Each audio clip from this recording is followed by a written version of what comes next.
not only for their sheer brutality, but also for the complexities of his personality, which really defied many of the stereotypes associated with serial killers. To understand Ted Bundy, I am going to explore his background, his psychological makeup, and the horrifying pattern of his crimes. Ted Bundy was born Theodore Robert Cowell on November 24th, 1946 in Burlington, Vermont. His early life was marked by instability and secrets. Bundy was raised believing that his grandparents were his parents, and that his biological mother, Louise Cowell, was his sister. This revelation, when he eventually discovered the truth, is believed to have deeply affected him. Though full psychological impact remains a subject of speculation, his father's identity remains unknown, adding another layer of mystery to his formative years. As a child, Bundy appeared to be intelligent and charming, traits that would later define his public persona. However, there were early warning signs of his darker nature. He was reportedly fascinated by macabre topics and exhibited a tendency to manipulate and deceive those around him. Despite these warning signs, Bundy excelled academically, and by the time he reached adulthood, he'd cultivated an image of a clean-cut, ambitious young man with a promising future. Bundy attended the University of Puget Sound and later transferred to the University of Washington, where he studied psychology. It was during this time that he began a relationship with a woman often referred to in the media as Stephanie Brooks. Their relationship was tumultuous and ultimately ended when Brooks ended things, citing Bundy's lack of direction and ambition. This breakup is often considered a turning point in Bundy's life. He became obsessed with achieving success and proving his worth, not only to Stephanie, but to society at large. This obsession, however, seemed to fuel a deep-seated rage that would later manifest in his crimes. To the outside world, Bundy was the epitome of the American dream. He worked on political campaigns, was accepted into law school, and presented himself as a charismatic and driven individual. But beneath this facade was a predator who meticulously planned his attacks. Bundy's charm and intelligence were his most effective weapons, allowing him to lure victims into situations where they were vulnerable. Bundy's first confirmed murders began in the early 1970s, although he later hinted that he'd killed before then.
society.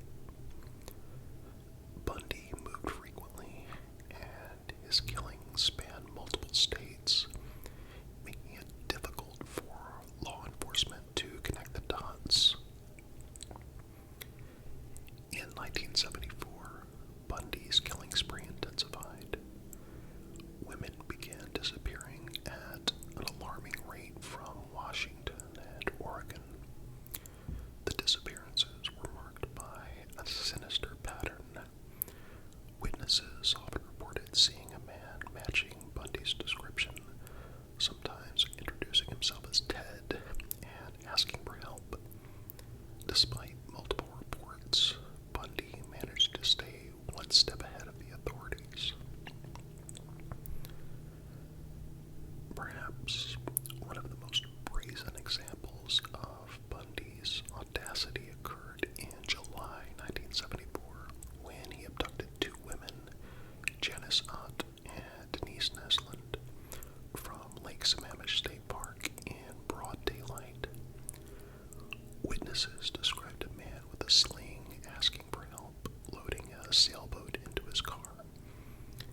These disappearances were a turning point as they provided police with a detailed description of the suspect and his vehicle. However, it would still take years before Bundy was actually apprehended. Bundy's ability to elude capture can be attributed to more than just his cunning. The 1970s were a time when communication and coordination between law enforcement agencies were limited.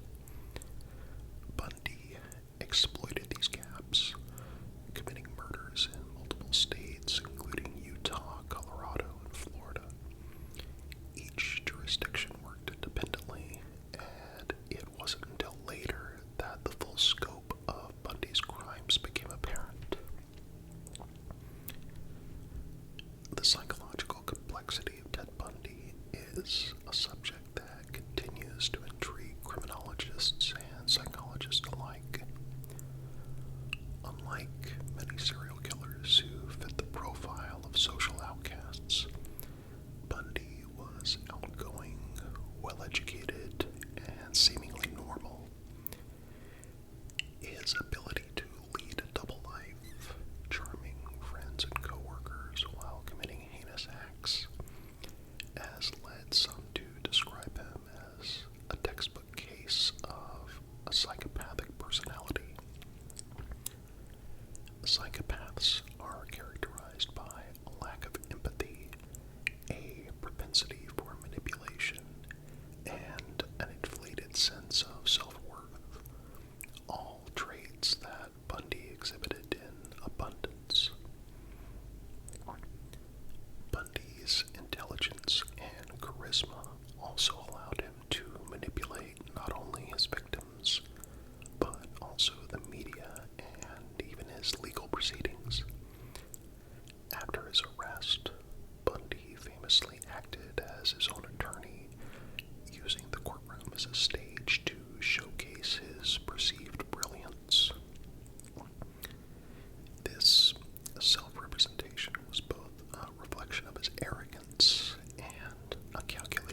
sawing through the ceiling of his cell and climbing into a crawl space, he managed to slip past the guards.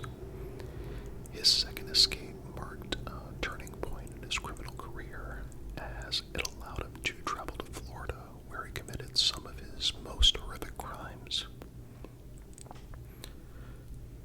Bundy's time in Florida demonstrated the extent of his depravity. On January 15th, 1978, he broke into the Chi Omega sorority house at Florida State University in Tallahassee.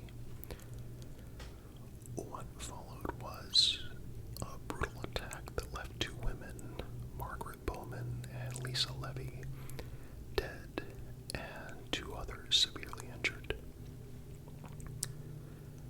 Bundy's methods during this attack were shockingly violent, involving blunt force trauma and strangulation. Yet, despite the ferocity of his actions, he left behind enough evidence, including bite marks on one of the victims, for forensic experts to link him to the crime.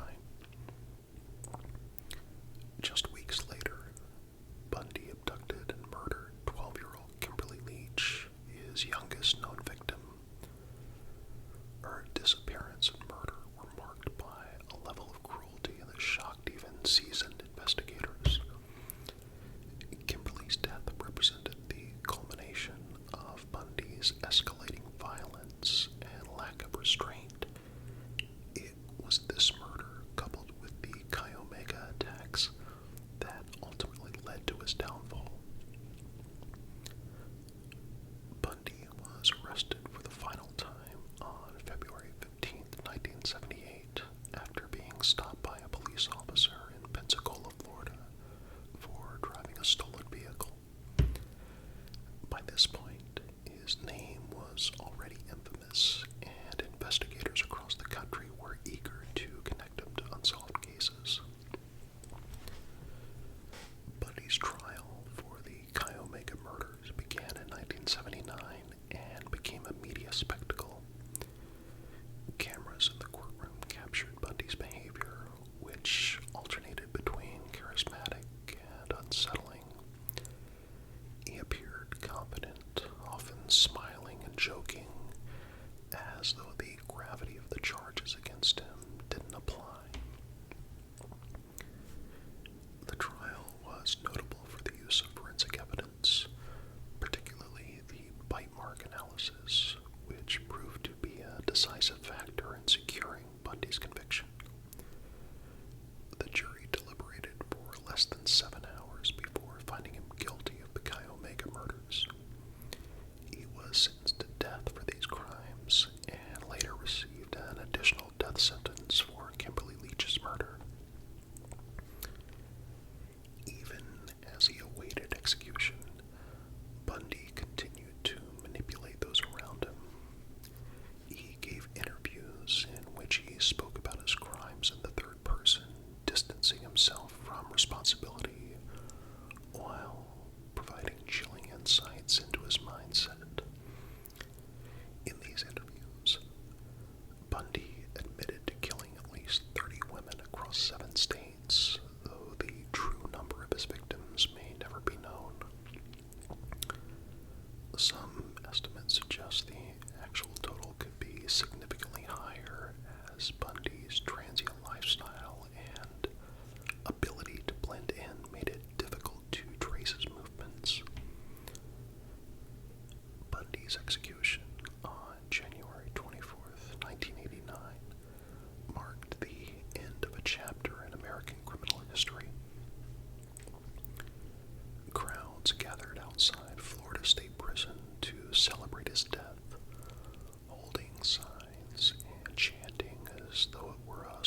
because of morbid fascination with his crimes, but because it forces us to confront the darker aspects of human nature. His ability to exploit trust, his calculated methods, and his brazen defiance of authority challenge our understanding of morality and justice. While Bundy's life ended in infamy, the lessons learned from his case have shaped law enforcement practices, forensic science, and the way society approaches criminal behavior. Probably the most enduring legacy of Ted Bundy is the resilience of his victims' families, who have found ways to honor the memories of their loved ones despite